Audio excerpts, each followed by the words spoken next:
Behind me right here is the cheapest Mini Cooper S in the entire country. You might be looking at this thing and thinking, what on earth are you guys about to watch? If you have missed the first two videos on this build series, let me inform you guys real quick with a little recap. Now, we bought this car with no compression on one of the cylinders, which we quickly found out was due to piston number 1 having this hole on the side of the piston. Now, we did find that out in the first video. On the second video, we actually put a brand new second-hand engine in the car. And at the end of that video, we actually managed to crank this thing over.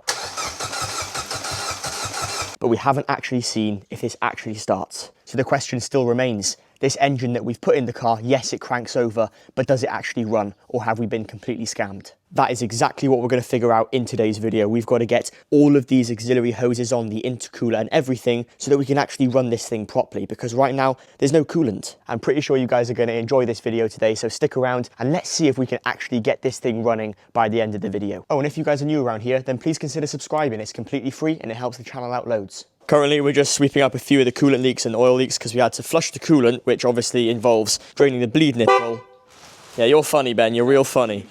Carl is getting his guinea pigs ready because he's got sawdust all over the floor for some reason. While the boys are tidying up the front of the car, I'm focusing more on the internals here because we have a lot of codes. So the dash, in typical kind of BMW fashion, is lit up like a Christmas tree. We've got an engine management light, seat belts, flat tyres, as well as this is all lit up purely because we've had a lot of sensors unplugged. So all I need to do now is get a code reader on this and hopefully erase all the codes. Once I've done that, it should hopefully be a case of we actually drive this thing, which is going to be quite nerve-wracking because we haven't even really started it up yet. So we're going to start it up soon and hopefully all is going to be good. Now the car has maximum oil it can have as well as the coolant. So I'm going to go ahead and start this up and I'm going to put it in first gear and we're going to see if the wheels spin.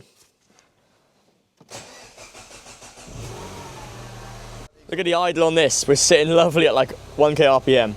From this car not even running to now it idling pretty much perfectly is just insane. Like, it runs on 4 cylinders without a single issue. There's no smoke, no leaks. It's perfect. The next thing for this now is to get the front bumper on so we can actually take this on the road and then we can hopefully test this out.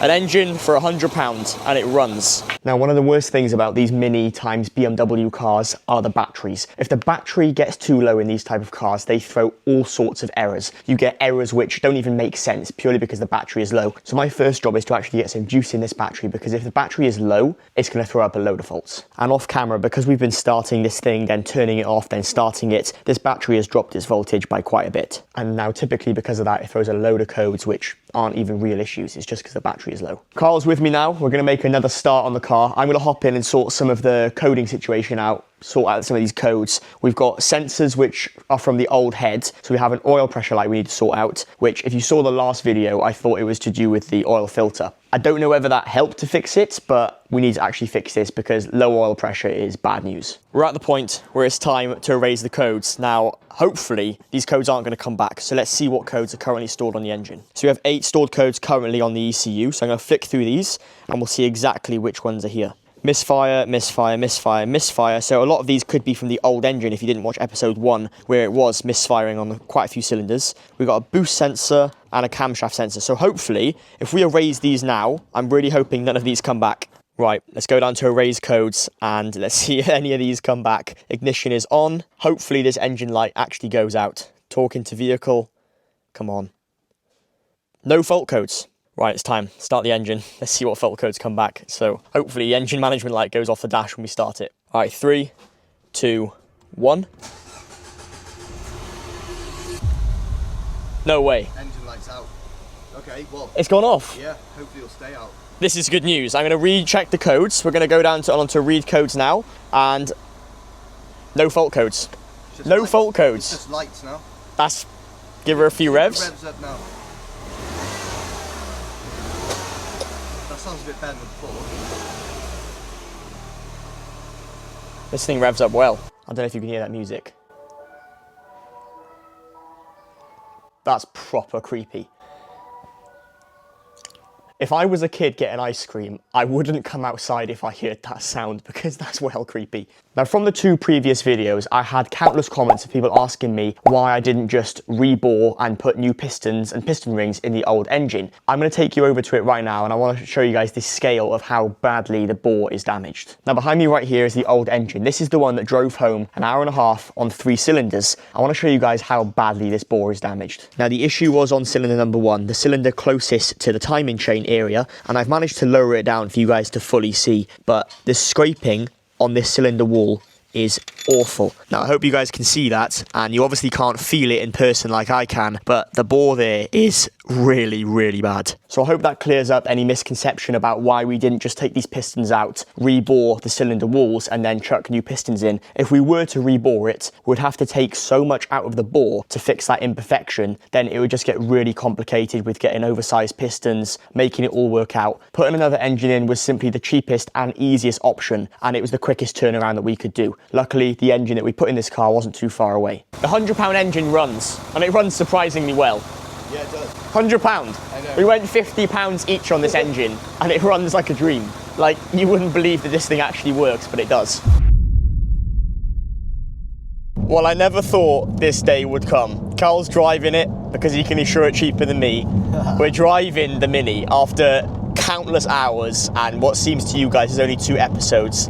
From picking this thing up with a completely dud engine to now being in the car, this is surreal. Everything working. We've got the sat-nav all going. We've got no lights on the dash.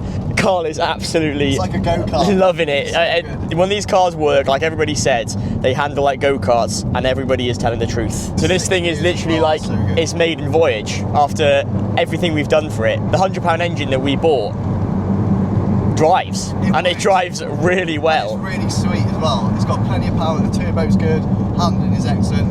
As always, clutch and gearbox. It's amazing. So all together, really, It's really amazing. nice car. From buying the UK's cheapest Mini with an MOT to figuring out what catastrophic damage happened with that engine, to buying a £100 engine, the cheapest engine in the UK, and fitting it, to now being in the car, going out for a little drive in the middle of May. This is amazing. Me and Carl are just here. We've pulled into a lay-by to just take it in. Like, from picking this car up and driving it along this exact road here with 3 cylinders running to now with it parked up, idling perfectly. Carl keeps taking pictures, and I am too, because this has just worked out, and it's been a lot of time, a lot of hours that haven't been recorded, and a lot of stuff that's gone wrong, but it all works out in the end. I'm going to play a little quick montage for you guys so you can actually see the car in all its glory, because Carl spent ages polishing this thing and it's come out a treat.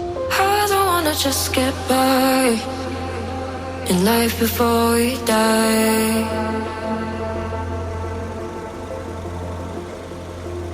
I want it every single time, no chances to revive.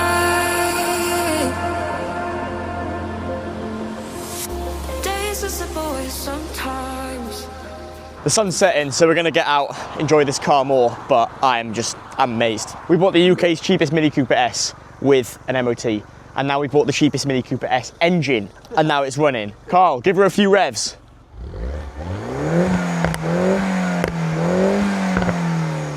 Stock exhaust, but that sounds pretty good to me. Right, we're gonna go out and enjoy the car. So if any of you guys watched the first episode we made on this Mini Cooper S, this car drove home with like 56 miles to the gallon because it was running on 3 cylinders. Now we're getting about 20, so... Yeah, it's because I'm giving it a yeah, it might be because Carl's driving it pretty hard. Me and Carl are going to carry on driving this thing. We're going to go and enjoy it, because after all the time and effort, we're going to have some fun with it. It's going dark, so I'm going to kind of end the video in there, and my camera's falling over. If you guys have enjoyed this video, then please consider subscribing. We've gained so many new followers with this whole build series, so if this does entertain you in any way, then please consider subscribing. We'll catch you guys in the next video. Thank you very much for watching. Bye for now.